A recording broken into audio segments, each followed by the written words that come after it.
Bagaimana barang dan jasa tadi diproduksi? Bagaimana ini menyangkut penggunaan faktor produksi. Faktor produksi yang utama buat negara seperti Indonesia itu sebenarnya bukan modal, tetapi tenaga kerja. Seberapa penciptaan lapangan kerja, penyerapan tenaga kerja, produktivitas tenaga kerja untuk menunjang kepada pertumbuhan ekonomi atau penambahan produksi barang dan jasa tadi. Ketika direalisasikan sampai 2019 ya, makin tahunnya makin jauh dari rencana, makin tidak terrealisasi. Mengapa? Karena RPJMN menargetkan pertumbuhan ekonomi yang semakin meningkat. Nah, hasilnya makin ke sini makin jauh. Selisihnya makin banyak. Ya, ini yang dulu mungkin diberitakan ekonomi akan meroket 7%. Ya, ditargetkan memang sempat ditargetkan 7% untuk tahun 2018 dan 2019 ya. Hasilnya 5, 4,5, maka selisihnya ini. Nah, ketika RPJMN kedua, belum COVID ya, pemerintah sudah tidak optimis, menaruh target yang bahkan lebih rendah daripada target di tahun 2015. Ini unik ya. Jadi sebenarnya kan ada pengakuan kegagalan sebenarnya sudah. Jadi bisa dikatakan pertumbuhan ekonomi era Jokowi dari sisi rencana maupun dari sisi realisasi dibandingkan antar tahun, sebenarnya gagal ya dengan potensi ekonomi Indonesia dari data ini.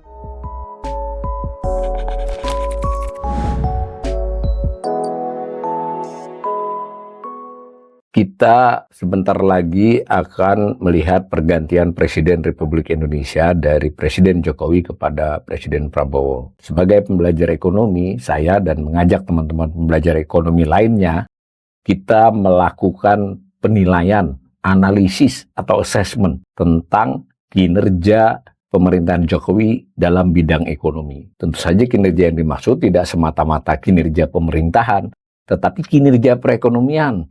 Dan bagaimanapun perekonomian itu sangat dipengaruhi oleh kinerja pemerintah. Assessment ya bahasa sederhananya melakukan penilaian terhadap kinerja perekonomian di era Jokowi. Sebagai pembelajar ekonomi, kita bisa melakukan analisis dengan dua sudut pandang pokok untuk menilai kinerja pemerintahan Jokowi dalam perekonomian. Pertama, bagaimana kinerja ekonomi berdasarkan indikator utama. Ya. Indikator utama itu artinya di buku teks mainstream ada, di dokumen-dokumen resmi pemerintahan, dan biasa juga dipakai dalam analisis-analisis internasional untuk membandingkan antar negara. Itu kita analisis pertama dari target. Jadi pemerintah itu harus menetapkan target, itu perintah undang-undang. Kadang disebut target, kadang disebut sasaran, atau disebut proyeksi. Nah, targetnya berapa, kemudian realisasinya berapa. Dalam hal ini tersedia dokumen resmi, namanya Rencana Pembangunan Jangka Menengah Nasional, RPJMN. RPJMN itu rencana 5 tahunan dari pemerintah, di dalamnya ada ekonomi ya, ada bidang ekonomi, dan itu ditetapkan oleh peraturan presiden yang bersangkutan. Meskipun dia secara drafting, disiapkan oleh Bappenas ya terutama di periode sebelumnya.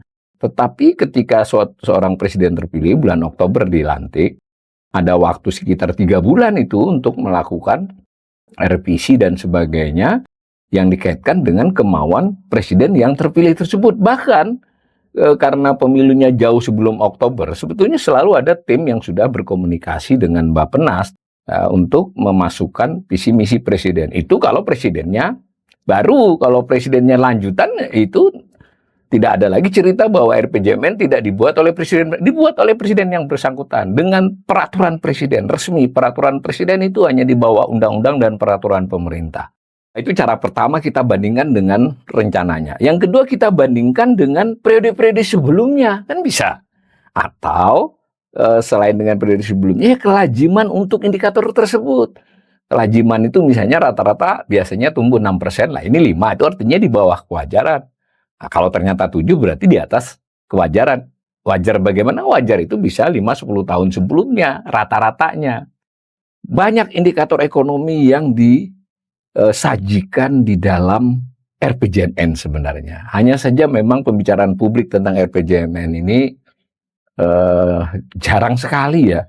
Pada waktu disusun pun dia itu lebih eksklusif lah ya. Ada cerita-cerita narasi-narasi, tapi yang indikator ekonominya enggak. Bahkan ekonomi saja jarang yang melakukan analisis berdasarkan itu. Karena itu kita harus mulai mentradisikan ini agar kita semua publik bisa mengevaluasi, mengukur, dan mengingatkan ketika dia masih dalam perjalanan. Saya pilih saja beberapa indikator ekonomi yang utama di RPJMN itu kira-kira cara pandangnya itu adalah cara pandang dalam buku ajar ekonomi ya, kalau mau menganalisis kinerja perekonomian suatu negara itu. Pertama, kita akan coba mengelompokkannya menjadi apa saja sih barang dan jasa yang diproduksi oleh perekonomian tersebut. Apakah yang diproduksi terkait dengan industri manufaktur atau pengolahan itu meningkat? Nah, mengapa dipilih industri manufaktur? Karena industri manufaktur itu menurut pengalaman berbagai negara adalah sumber pertumbuhan yang paling utama untuk negara-negara yang develop, yang sedang mengalami pembangunan. Dan ternyata RPJMN paham itu, sehingga angka tentang pertumbuhan industri manufaktur ditaruh sebagai target, selain pertumbuhan ekonomi itu sendiri. Kemudian juga apakah produktivitas pertanian meningkat? Nah, untuk kasus Indonesia ini sangat penting.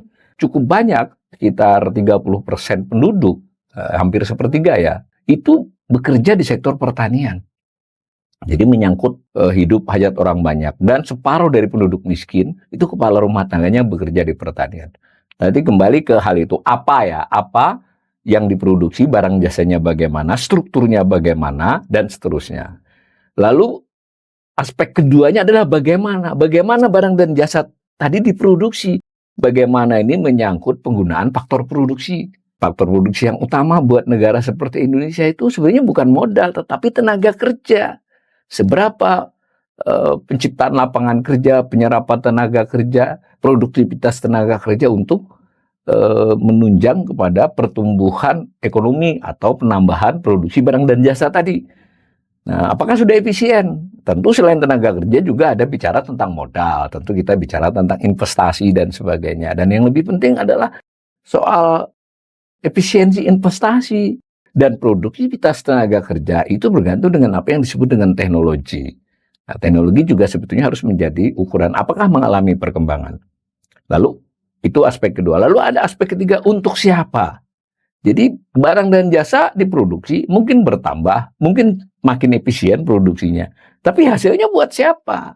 Nah, dalam konteks ini kita bicara tentang kemiskinan, ketimpangan. Juga kita bicara tentang nilai tambahnya itu diperoleh oleh penduduk dalam negeri atau oleh asing. Mungkin produksi barang dan jasa meningkat, efisiensinya juga membaik, tetapi ternyata nilai tambahnya pergi keluar karena faktor produksi yang terpakai adalah terutama sekali adalah misalnya modal investasi asing. Ini contoh saja, tentu kita akan lihat dengan angka nanti.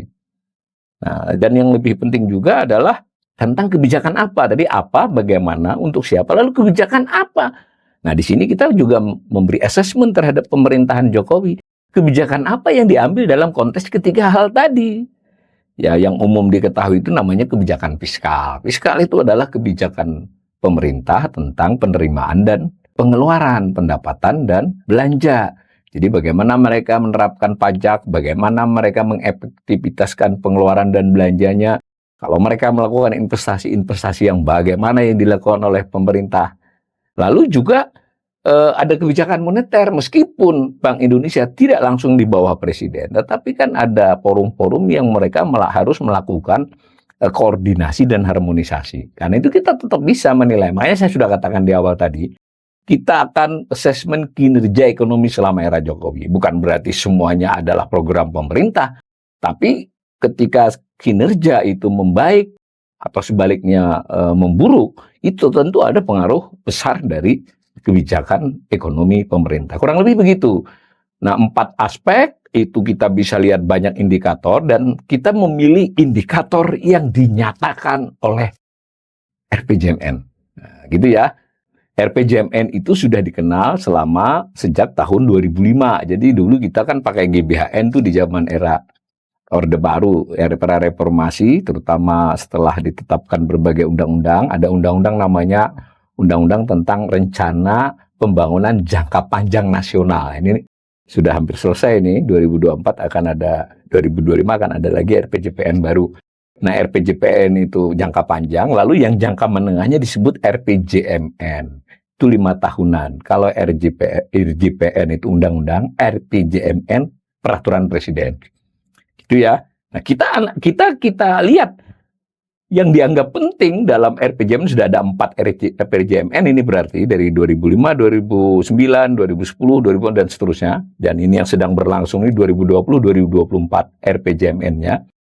Itu kita lihat apa saja indikatornya yang penting dan itu memang di-highlight sendiri oleh RPJMN dan juga oleh nota keuangan, rencana kerja pemerintah itu yang tahunan ya atau bahkan pidato presiden sendiri.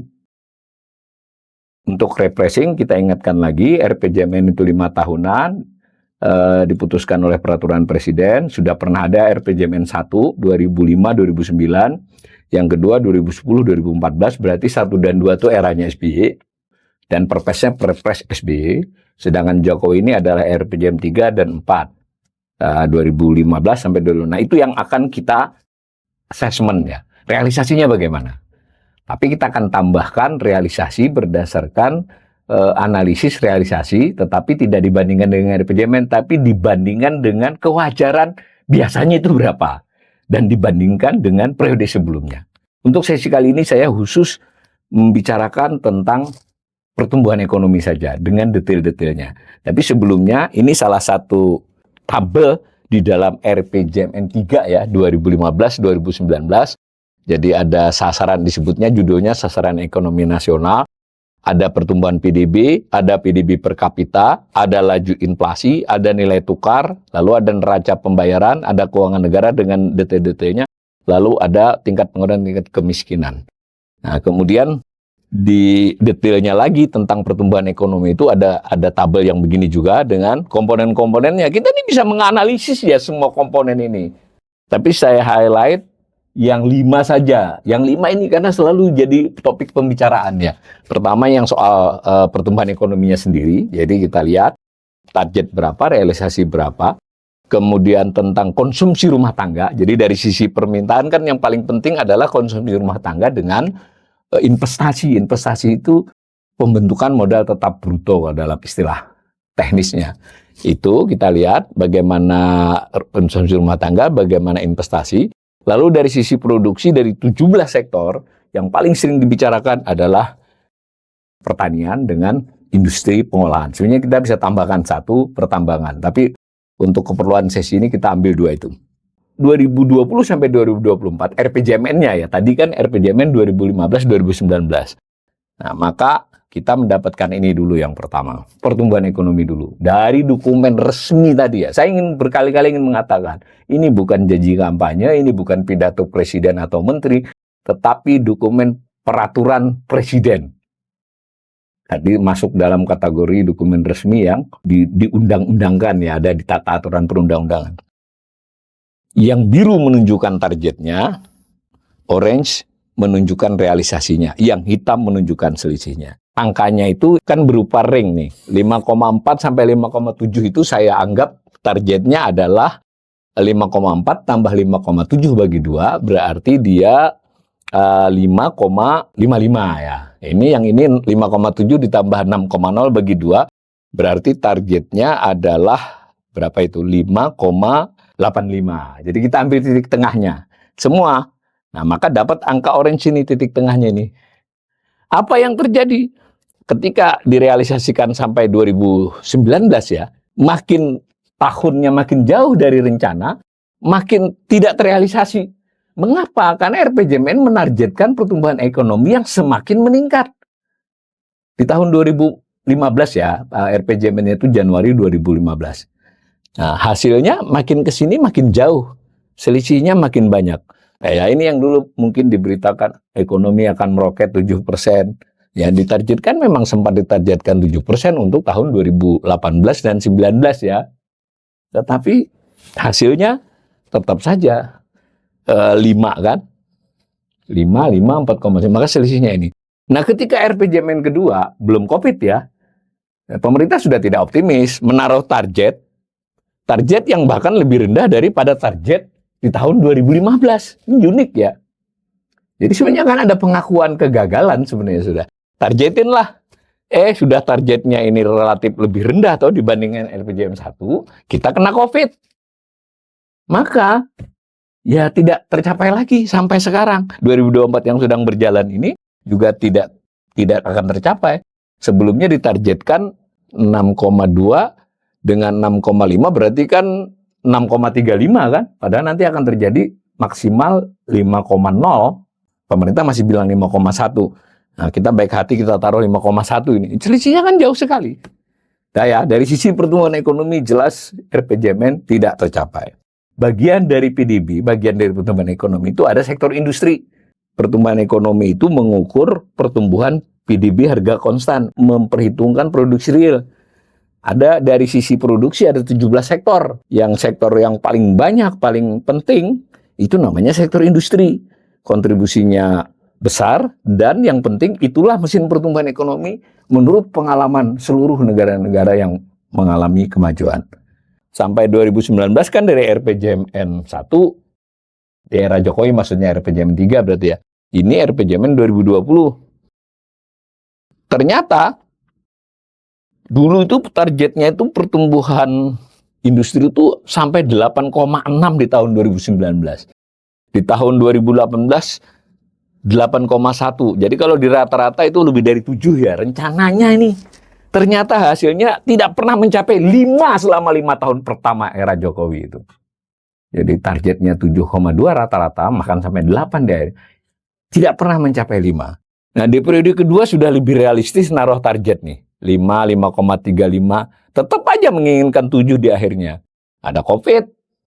Ternyata pertumbuhannya lebih rendah daripada periode pertama. Ini perakiraan ya 2024. Perakiraan saya dari sudah setengah tahun berjalan. Udah baik hati saya kasih 4,85 ini. Tapi tetap jauh. Apa akibatnya? Di dalam target, tadi ada target pertumbuhan industri ya. Sisi produksi ini industri pengolahan. Targetnya rentang. Lalu ada distribusi. Maksudnya distribusi itu dia dalam total PDB, produksi barang dan jasa itu, berapa persen porsinya sektor industri. Tumbuhnya semakin tinggi, lalu mengakibatkan porsinya makin besar, itu berarti negara tersebut mengalami yang disebut dengan industrialisasi. Nah, dalam hal ini sebetulnya kita sudah mengalami deindustrialisasi sebelum pemerintahan Jokowi. Nggak adil juga kalau kita salahkan Pak Jokowi saja. Ditargetkan di 20-an, naik nanti biar dapat sekitar 22 kan, titik tengah tadi. Hasilnya malah turun. Realisasi maksudnya hasilnya. Kemudian pada periode kedua dicoba lagi target yang lebih rendah. Ya, periode keduanya Jokowi targetnya lebih rendah. Lebih rendah pun tidak berhasil kecuali di tahun 2020. Ini menarik ya, padahal 2020 itu COVID. Sebetulnya itu sederhana, bukan karena industrinya tumbuh. Industrinya juga tumbuh kontraksi. Tapi karena banyak sektor lain tumbuh lebih lemah, maka dia porsinya tetap bisa tinggi. Ingat nih, 2020 kan kontraksi. Nah, intinya tidak pernah juga berhasil, kecuali 2020. Nah, itu industri pengolahan. Kemudian satu sektor lagi yang juga disebutkan, saya tidak tulis angkanya di atas itu, yang namanya sektor pertanian. Mengapa sektor pertanian penting? Sektor pertanian penting karena masih menggendong banyak orang tadi ya, saya ingin ingatkan.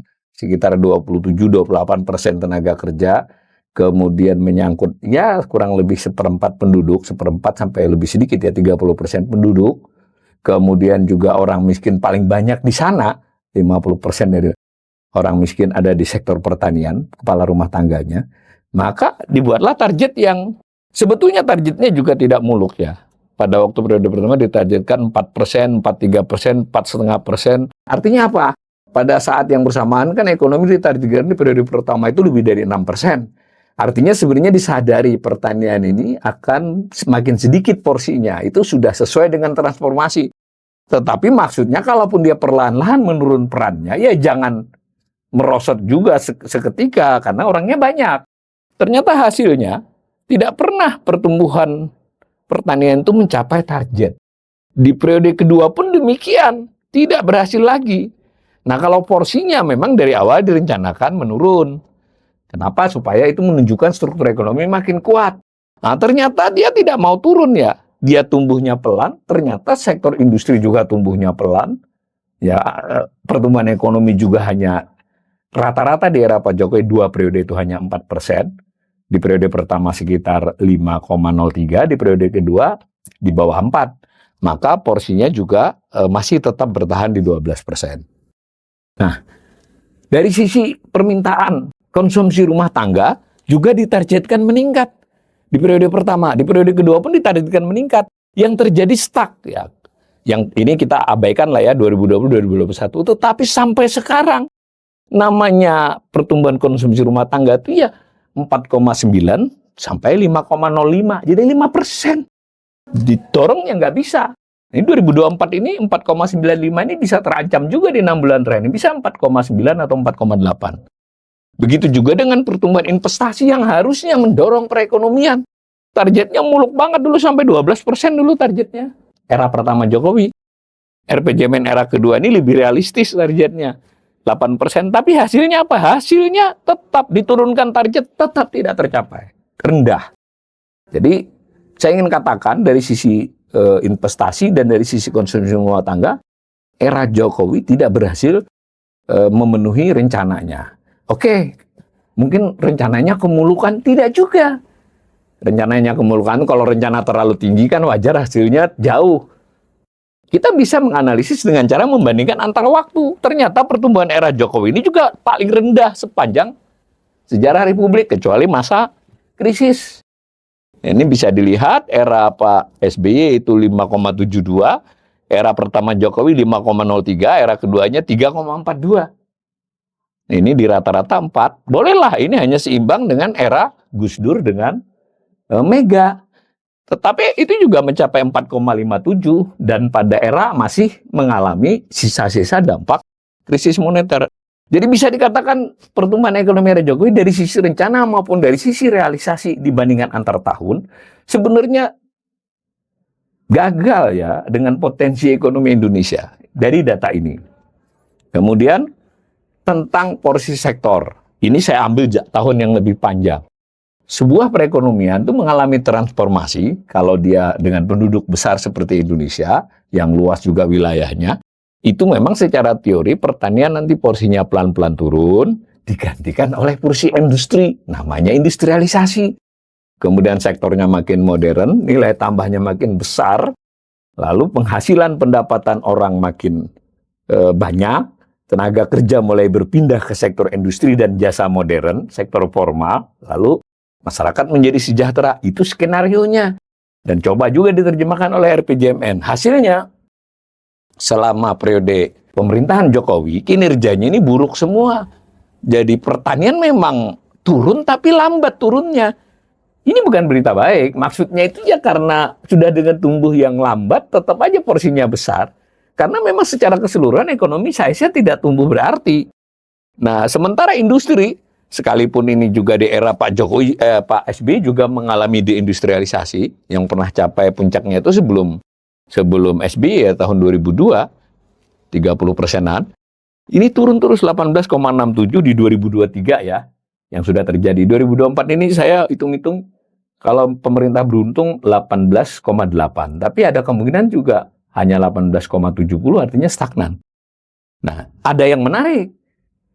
Industri, pertambangan dan penggalian itu dulu kan sempat tinggi nih kita di zaman Soeharto karena booming minyak, gas, ya toh. Nanti di era SBY juga ada booming batu bara. Secara struktur ekonomi harapannya kita tidak bergantung pada sektor primer semacam itu, tidak kepada pertanian dan tidak kepada industri pengolahan. Tapi ternyata di era Jokowi ini terselamatkan saja oleh sektor pertambangan yang meningkat. Jadi ini dari sisi ini menunjukkan struktur ekonomi Indonesia di era pemerintahan Jokowi ini menjadi makin rapuh dan sangat rentan, bergantung pada sektor primer, industrinya tidak cukup kuat. Dengan begitu pun laju pertumbuhan ekonominya ya begitu-begitu saja.